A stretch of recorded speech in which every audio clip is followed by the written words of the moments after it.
বাস। কে মেরেছে? ডাক্তার মেরেছে। কোথাও করতে মেরেছে। কোথাও কি ও নিশ্চয়ই কিছু ছেড়েছে বলে তো পেশেন্টের জান গেল। কোথাও কি গাফিলতি রয়েছে ডাক্তারের? হ্যাঁ, গাফিলতি করেছে বলে তো আমার মেয়েটার জীবন গেল। বাচ্চা হতে এখানে ডাক্তার যত কিছু ওর দেখাশোনা সবকিছু ট্রিটমেন্টের ওর করালো এখানে করার পরেও তারপরে ওর যখন বাচ্চা হলো বাচ্চার জন্য এখানে ওকে ডাক্তারের সাথে যোগাযোগ করতে নিয়ে আসলো, ডাক্তারকে দেখালো, ডাক্তার সব জন্য ওকে সিজারেরও ডিসিশন নিল। এবার যে ওই যে ফাইনাল ডে করলো ওই টাকা নিয়েও তারপরে মেয়েটার জীবনটা কেন নিল? মালদহের চাঁচলে বেসরকারি হাসপাতালে প্রসূতি মৃত্যুকে কেন্দ্র করে চাঞ্চল্য। চিকিৎসায় গাফিলতি, বেসরকারি হাসপাতালে প্রসূতি মৃত্যুকে ঘিরে ইতিমধ্যেই উত্তেজনা। বেসরকারি হাসপাতালের সামনে প্রসূতির মৃতদেহ রেখে বিক্ষোভ মৃতের পরিবারের এবং প্রতিবেশীদের। বেসরকারি হাসপাতালের সদর দরজায় ধাক্কাধাক্কি মৃতার পরিবারের। ঘটনায় চাঞ্চল্য। মালদহের চাঁচল সুপার স্পেশালিটি হাসপাতালের সামনে লাগোয়া বেসরকারি হাসপাতালে তুমুল বিক্ষোভ। জানা গিয়েছে মৃতের নাম দীপিকা দাস, বাড়ি চাঁচল থানার কলিগ্রাম দক্ষিণপাড়ায়। প্রসব যন্ত্রণা নিয়ে বেসরকারি হাসপাতালে সিজারের মাধ্যমে যমজ কন্যা সন্তানের জন্ম দেন তিনি। শারীরিক অবস্থার অবনতি হলে কলকাতা পিজি হাসপাতালে নিয়ে যাওয়া হয়, সেখানে রবিবার রাতে মৃত্যু হয়। পরিবারের দাবি, কলকাতার চিকিৎসক বলেছেন চিকিৎসায় খামতি থাকায় এই পরিণতি। কলকাতা থেকে দেহ নিয়ে এসে বেসরকারি হাসপাতালের বাইরে রেখে ক্ষোভে ফেটে পড়েন তারা।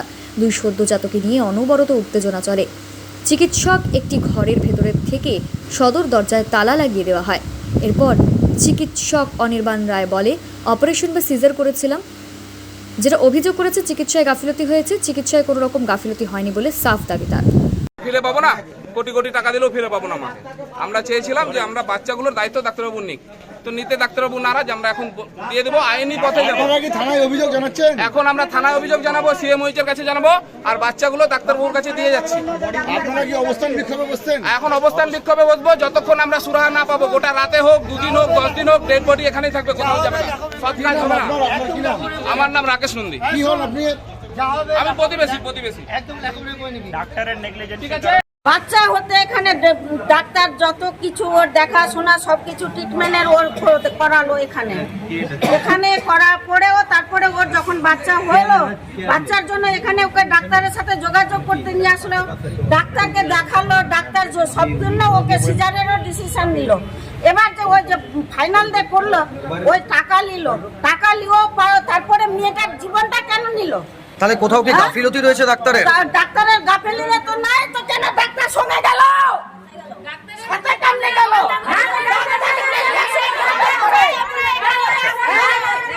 বলছি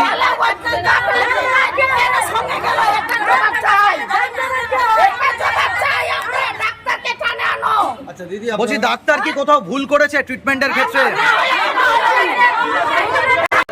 আমাদের মেয়েকে মেরেছে বাস। কে মেরেছে? ডাক্তার মেরেছে। কোথাও করতে মেরেছে। কোথাও কি ও নিশ্চয়ই কিছু ছেড়েছে বলে তো পেশেন্টের জান গেল। কোথাও কি গাফিলতি রয়েছে ডাক্তারের? হ্যাঁ, গাফিলতি করেছে বলে তো আমার মেয়েটার জীবন গেল। কবে ভর্তি হয়েছে? রবিবারে ভর্তি হয়েছে। আজকে কি সিজার হয়েছে? সিজার হয়ে গেছে, দুটো বাচ্চা হয়ে গেছে। মায়ের অবস্থা কি বর্তমানে? মারা গেছে। তাহলে কি ডাক্তারের গাফিলতি থেকে মারা গেছে? হ্যাঁ, গাফিলতিতে ডাক্তারের জানটা নিয়েছে। আচ্ছা, আপনারা কি চাইছেন এখন? আমরা কি চাইছি, ডাক্তারকে বাইর করে নিয়ে তারপর আমরা। কোন ডাক্তার ছিল নাম জানেন? অভিমান রায়। কি নাম আপনার? আমার নাম সন্ধ্যা দাস। কে হন আপনি পেশেন্ট বাড়ির? বাড়ির মাসিমা হই। আমি বলছি, যখন পেশেন্টটাকে প্রথম থেকেই দেখানো হয় নাকি অনির্বাণকে, বুঝতে পারলেন তো?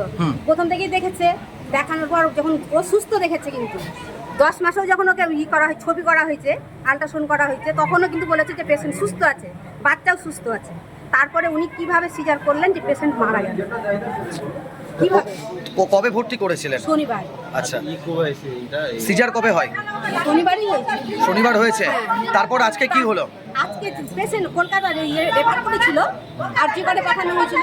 আরজি করে ডাক্তার বলেছেন যে রং ট্রিটমেন্টে মারা গেছে। আচ্ছা, কবে ওটা আরজি করে নিয়ে যায় কলকাতা? কবে নিয়ে যাওয়া হয়? কালকে কখন? কালকে আপনি সকালে গেছে, সন্ধ্যায় পৌঁছেছে।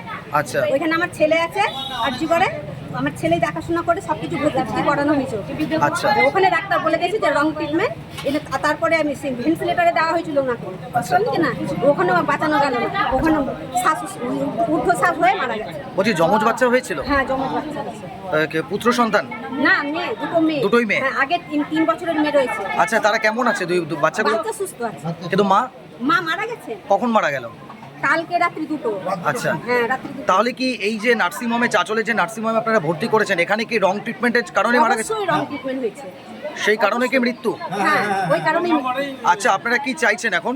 আমরা চাইছি যে বাচ্চা দুটো যে আছে, বাবার তো অবস্থা সেরকম নেই, ও তো মধ্যবিত্ত পরিবারের ছেলে, খাটে খায়, তো বাচ্চাগুলোর যেন কিছু ব্যবস্থা নেয়। বলছি আপনারা কি অভিযোগ করবেন থানায়? অবশ্যই কি চাইছেন?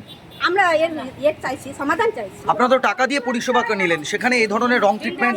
এই কথাই তো বলা হচ্ছে যে উনি যখন টাকা নিলেন, সবই কিছু করলেন, তারপরে উনি পেশেন্ট নিয়ে মালদা গেলেন কেন? সাথে করে কোনোদিন আজ পর্যন্ত শুনি যে ডাক্তার মশাই নিয়ে গেছেন পেশেন্টকে আরেক জায়গায়, মালদা হসপিটালে। আচ্ছা, কারণটা কি? উনি নিশ্চয়ই ফল্ট করেছেন। আপনার নাম? প্রমিতা দাস। কে হন আপনি আমি পেশেন্ট? কাকিমা। পেশেন্টটার অপারেশন করেছিলাম, সিজার করেছিলাম আমি, কিন্তু কর্তব্যের গাফিলতি যেটা বলছে সেটা একদমই ভুল। সেটা কোনো কর্তব্যের গাফিলতি হয়নি। পেশেন্টকে যেরকমভাবে দেখার কথা প্রত্যেকবার অপারেশনের পরে এবং মাঝখানে পেশেন্ট যখন একবার ব্লিডিং হয়, সেই ব্লিডিংয়ের ম্যানেজমেন্ট সেটা আমি নিজে দাঁড়িয়ে থেকে করা। পরবর্তীকালে যখন রাত্রিবেলায় তার হার্টে কিছু সমস্যা মনে হয় আমাদের, তখন রাত্রিবেলা ওকে রেফার করে দেওয়া হচ্ছে, এবং সেটা বাড়ির লোকও জানে যে আমি কীরকমভাবে দেখেছি, বা হসপিটাল সে তারাও জানে যে আমি কীরকমভাবে যখন যা সিচুয়েশন হয়েছে সেগুলোকে সেভাবে ম্যানেজ করছি। কর্তব্যে গাফিলতির জায়গাটা কোনোভাবেই সত্য নয়। পরিবারের লোকজন বলছে আপনি নাকি পশুটিকে নিয়ে মালদা গেছেন। সেইটাও হ্যাঁ, এইটা খানিকটা সত্যি।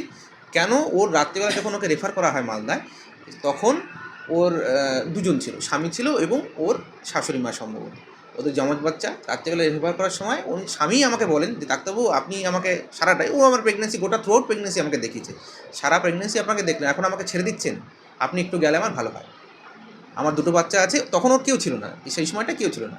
তো ওর যে শাশুড়ি, সে দুটো বাচ্চা, এবং ও আমাকে রিকোয়েস্ট করাতেই যে স্যার আমার মালদা অব্দি গেলে আমার সুবিধা হয়, রাস্তাঘাটের যদি কিছু হয়, সেই জন্যই কিন্তু যাওয়া। এটা আমার মানবিকতার খাতিরে আমার যাওয়ার কথা নয়, বা সেরকম ইসে নয়, কিন্তু ওর রিকোয়েস্টে বলুন, সেরকম আমি রাত্রেবেলায় তখন সাথে গেছি। তাহলে এখন যে মৃতদেহ রেখে আপনার বিরুদ্ধে অভিযোগ তুলছে তারা, যে আপনি না, সেইটা আমি এটা হলফ করে বলতে পারি, ওনার যে স্বামী বা যারা অপারেশনের সময় ছিলেন বা আমাকে কাছে থেকে দেখেছেন, ট্রিটমেন্টের পিরিয়ডে দেখেছেন, এইটা ওনারা কিছুতেই বলতে পারেন না। হ্যাঁ, যদি বলতে পারেন যেটা হলো যে বাইরের লোক, হয়তো যারা ছিলেন না, কিছুটা লোকের মুখে শুনে তারা এগুলো কথা বলতে পারেন, কিন্তু আমি যেটুকু বলতে পারি, ওনার স্বামী, ওনার শাশুড়ি মা এবং সম্ভবত শ্বশুরও বোধহয়, যারা আমাকে দেখেছে, কারণ তারা আমাকে দেখেছে, আমি শুধু মানে পেশেন্টকে অপারেশন করে চলে গেছি এরকম নয়, আমি টাইমলি দেখা এবং রেফার করা সব কিছুই আমি করেছি, ফলে ওইটা ওনারা কখনোই বলতে পারেন না।